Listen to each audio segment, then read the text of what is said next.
మీ ఎలాంటి వ్యాపార ప్రకటనలకైనా వెంటనే మా ఛానల్ సంప్రదించండి. ప్రస్తుతం మనతో పాటు ప్రముఖ ఆధ్యాత్మికవేత్త వేదిక్ ఆస్ట్రాలజర్ గోనుగంట్ల సురేష్ బాబు గారు ఉన్నారు. సో గురువు గారితో మాట్లాడేద్దాం. నమస్కారం గురుగారు. ఓం గం గణపతయే నమః. స్వర్ణలక్ష్మి నమస్తే అస్తు. పరబ్రహ్మ స్వరూపిణి రాజ్యం దేహి ధనం దేహి సర్వకామాంచ దేహి మే.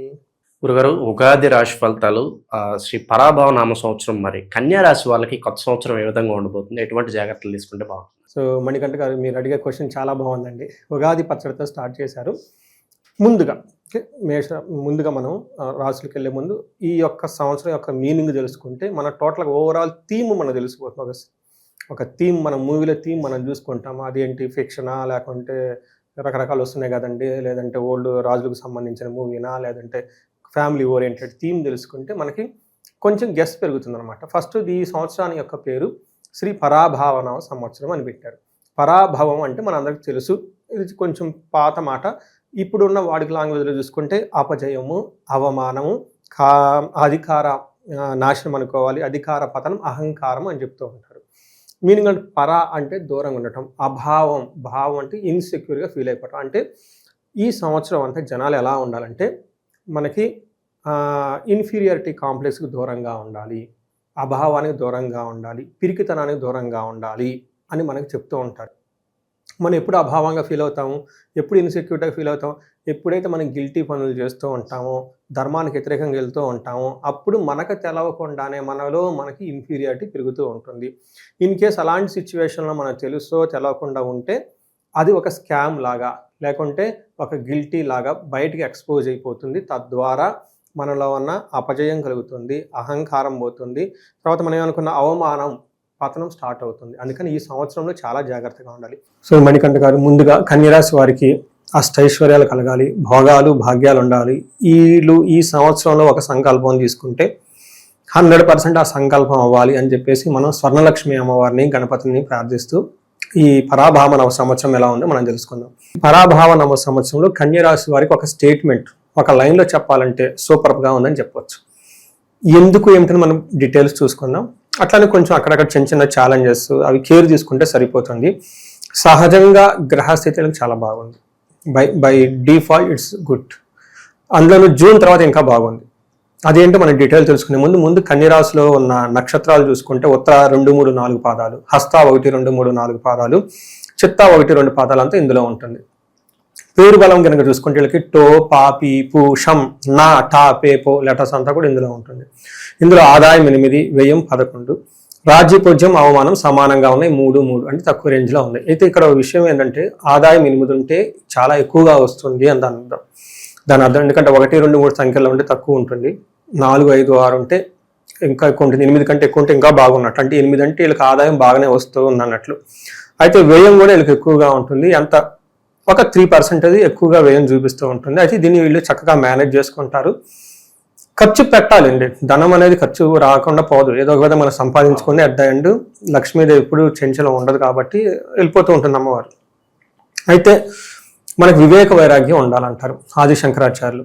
వివేకం ఏంటంటే ఏదైనా పని మనం చేస్తే దాని యొక్క రిజల్ట్ ఫ్యూచర్లో మనకు బాగుండాలి, ఫ్యూచర్లో మనకి ఇబ్బంది పడకూడదు.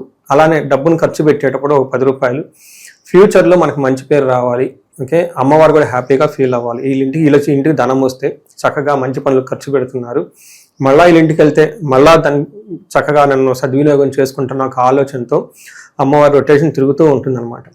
ఖర్చు పెట్టేటప్పుడు కూడా ఈ రాశి వాళ్ళు చక్కగా ధనాన్ని సద్వినియోగం అయ్యే విధంగా ఖర్చు పెట్టి ప్రార్థన చేస్తూ డబ్బు ఖర్చు పెడుతూ ఉంటే బాగా కలిసి వస్తుంది. వీళ్ళు ఖర్చు పెట్టే ముందు అమ్మవారికి దండం పెట్టుకొని, మా ఇంట్లో ఒక మంచి పని గురించి ఈ ధనం ఖర్చు పెడుతున్నాం అంటే అమ్మవారిని బయటికి పంపిస్తున్నానే కదా, ఆ పని అయిపోయిన వెంటనే చక్కగా తిరిగి మరలా మా ఇంటికి రామ్మ అని చెప్పేసి మహిళామూర్తులు, పర్టికులర్గా స్త్రీలు కనుక అలా చేస్తూ ఉంటే ఇంట్లో ఎప్పుడు ధనం ఉంటుందండి. ఇంట్లో అరుచుకోవటం, గొడవ పట్టడం, ఖర్చు పెట్టే ముందు ఏమీ ఆలోచించకుండా ఖర్చు పెడుతూ ఉంటే అమ్మవారి కోపం వస్తుంది. చాలా మందికి ధనం సంపాదించుకుంటారు, నిలబడదు. ఎందుకంటే కారణం ఇదే. కొంతమంది ఖర్చు పెడతారు, సంపాదించుకుంటారు, కొంతకాలం నిలబడుతుంది, సడన్గా పోతుంది. దానికి కూడా కారణం ఇది. అందుకని గణపతిని పూజించాలి, లక్ష్మీదేవిని పూజించాలి, ఎప్పుడు అప్డేట్ అవుతూ ఉండాలి, సరస్వతి ఉండాలి. ఈ రాశి వాళ్ళకి చాలా బాగుంది కాబట్టి ఇప్పుడు చెప్పుకున్న ఈ 3 ఒక ప్రికాషన్స్ జాగ్రత్తగా ఉంటే చాలా బాగుంటుంది. అందులో వ్యయం ఎక్కువగా చూపిస్తుంది కాబట్టి సద్వినియోగం చేసుకునే విధంగా మంచి కార్యక్రమాలకు సంబంధించి ఖర్చు పెట్టడం చాలా ఇంపార్టెంట్. తర్వాత ఈ రాశిలో గ్రహస్థితి చూస్తే 7వ ఇంట్లో శని ఉండటం వల్ల ఎక్కువగా ట్రావెల్స్ చేయాల్సి వస్తుంది వాళ్ళు. ఎక్కువగా ట్రావెల్స్ చేయటం, జర్నీలు అవన్నీ చేస్తూ ఉంటారు.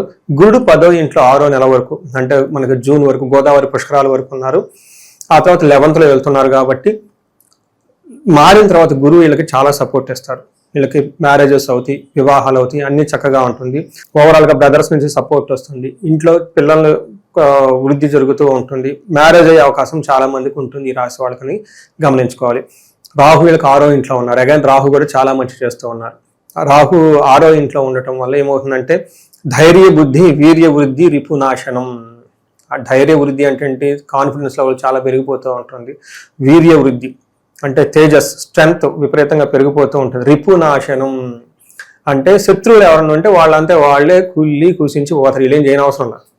అదేదో సినిమాలో డైలాగ్ ఉన్నట్లు కంటి చూపుదలను చంపేస్తారు కాదు, వీళ్ళు కంటి చూపు కాదు, వీళ్ళ పేరుతోనే వాళ్ళు వెళ్ళిపోతారు.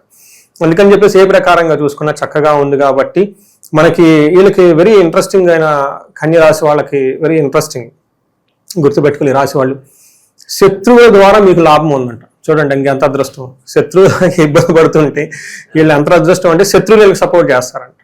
సో కొన్నిసార్లు రాజకీయాల్లో ఇవన్నీ మనం చూస్తూ ఉంటామండి. మన అపోజిషన్ ఎంపీలు వాళ్ళు ఎవరో ఉంటారు కదండి, లోకల్ మా పార్టీ మీరు తీసేసుకోండి, ఎమ్మెల్యేగా నాకు సపోర్ట్ చేయి, ఎంపీగా నీకు సపోర్ట్ చేస్తాను అని లోన మ్యూచువల్ అండర్స్టాండింగ్స్ ఉంటాయి. బయట ఎనిమీసే కానీ లోన అగ్రిమెంట్స్ ఉంటాయి. అట్లాంటి వాళ్ళు ఎవరైనా ఈ రాశి వాళ్ళు ఉంటే చక్కగా మీకు వర్కౌట్ అవుతుంది. రాసి పెట్టుకుంటే అట్లాంటి డీలింగ్స్ ఏమైనా ఉంటే బాగా కలిసి వస్తుంది మీకు. గేమ్స్ అలాంటివి చేసేటప్పుడు శత్రువుల ద్వారా మీకు చక్కగా లాభం కలుగుతూ ఉంటుంది. గోభూ ధన ప్రాప్తి అని చెప్తారు. ఈ టైంలో ఆవులు కొనుక్కోవాలనుకున్నా, వెహికల్స్ కొనుక్కోవాలనుకున్నా, భూమి కొనుక్కోవాలన్నా ఈ రాశి వాళ్ళంతా చక్కగా కలిసి వస్తుంది. కాబట్టి చూసారు కదండి, ఇన్ని రాశులు మనం చెప్పుకున్నాం. ఎంత వైబ్రెంట్గా ఏ రాశి అయినా ఉందా? మీరు విన్నారు కదా, సాక్ష్యం మీరేనే కదా. సో ఈ రాశి వాళ్ళు ఇంకా బాగుండాలని చెప్పి కోరుకున్నామండి. రాహు 6వ ఇంట్లో ఉండటం వల్ల శత్రువుల పైన ఆధిక్యత చూపిస్తూ ఉంటుంది. 7వ ఇంట్లో 12వ ఇంట్లో కేతు ఉండటంతో ఆధ్యాత్మికంగా స్పిరిచువల్గా ఎక్కువ ఉంటారు. ఆ తర్వాత కేతు లాస్ట్లో మారుతున్నారు కాబట్టి కేతు కూడా మంచి సపోర్ట్ ఇస్తారు అని చెప్పుకోవచ్చు. అంటే ఏ ప్రకారంగా చూసుకున్నా కానీ కేతు అక్కడ వల్ల విపరీత వేద ఉండడంతో తను పెట్టాల్సిన కష్టాలు పెట్టకుండా ఆపి చక్కగా ఉన్నారు. మనం చూసుకుంటే ఓవరాల్గా అన్ని 12 రాసులతో కనుక కంపేర్ చేసుకుంటే బెస్ట్గా ఉన్న రాసుల్లో ఇది 2026 ఉగాది. ఇది ఫైనల్ స్టేట్మెంట్. ఇంకా అయిపోయింది, మీకు ఏం లేదు. పని ఏమైనా ఉంటే చేసేసుకోండి. ఇంకా ఏమైనా విందాం అనుకుంటే రెస్ట్ ఆఫ్ ది వీడియో వినండి. లాస్ట్లో రెమెడీస్ ఉంటాయండి, ప్లీజ్ డోంట్ గో అవే, ఉండండి. రెమెడీస్ చాలా ఇంపార్టెంట్, అంతే కదండి. ఇప్పుడు మనకి 7వ ఇంట్లో శని ఉంటే కంటక శని అంటారు. అంటే ఈ శని చాలా ఇంట్రెస్టింగ్ అయినా బాధలు పెడుతుంటాడు. కాల్లో ముళ్ళు గుచ్చుకుంటే ఏమవుతుంది?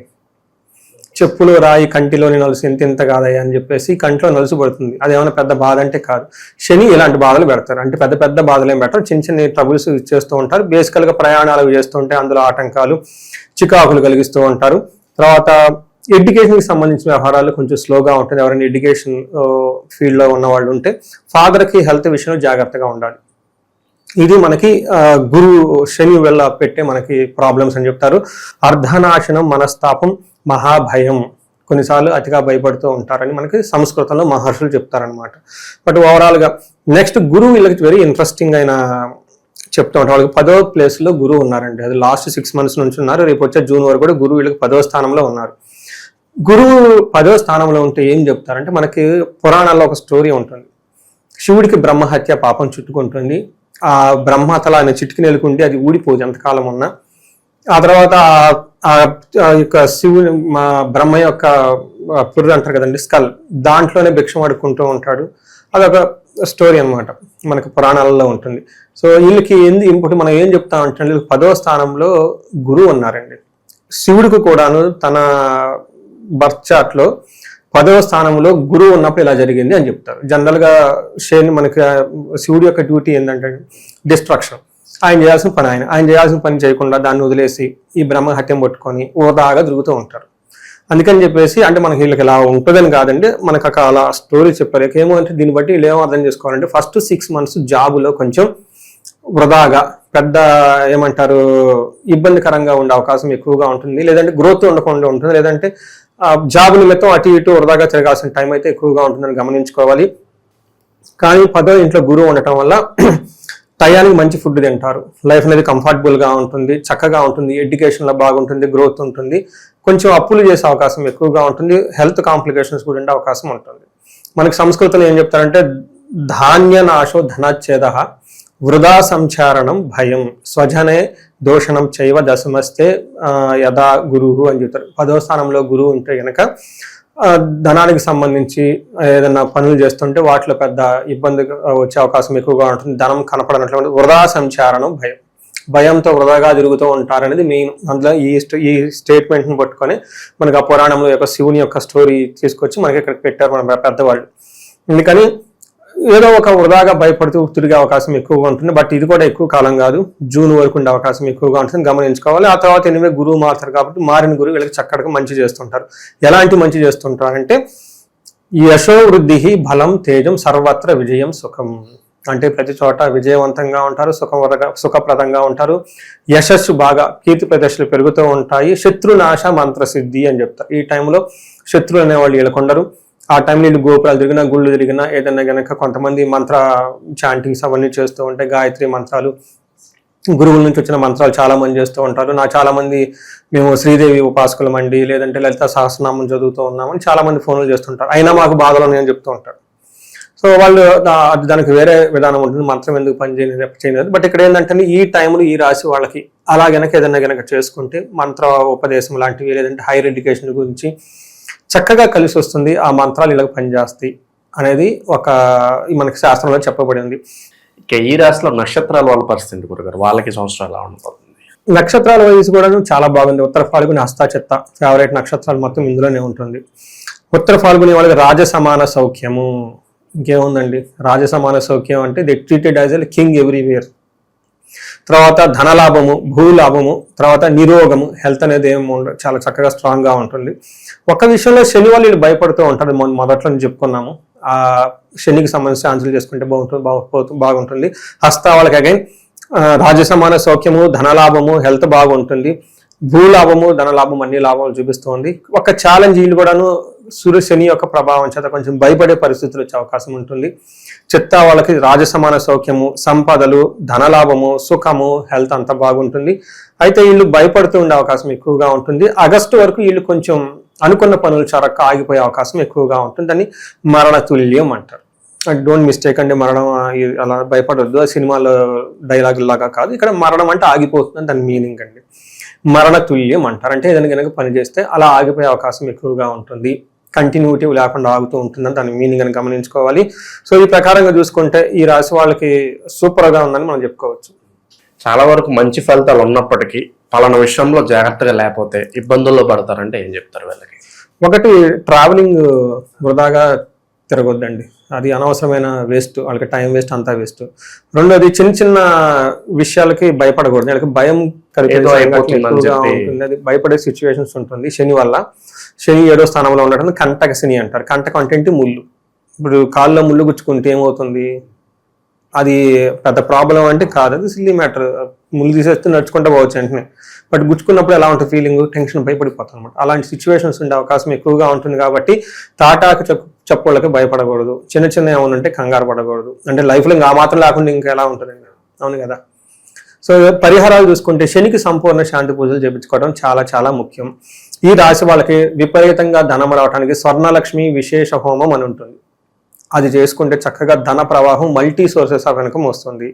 ఇంకా ఈ రాశి వాళ్ళు ఎవరికైనా హెల్త్ బాగలేదు అనుకుంటే, ఓకే, లేదంటే ఏదైనా ప్రాబ్లం ఉంది అనుకుంటే వాళ్ళ జన్మ జాతకం కూడా మనం చూసుకోవాలి. ఇది మనకు ఒక 30-40% జన్మ జాతకంలో దశ, భుక్తి, తర్వాత ఈ మనకి ఇంకా రకరకాలు ఉంటాయి, అవన్నీ కన్సిడరేషన్లోకి తీసుకొని వాళ్ళు ఏదైనా బ్లాకేజెస్, శాపాలు, దోషాలు అవన్నీ ఉంటే తెలుసుకొని, నథింగ్ బట్ బ్లాక్స్ అండి, మన మైండే మనకి పెద్ద బ్లాక్ అనమాట.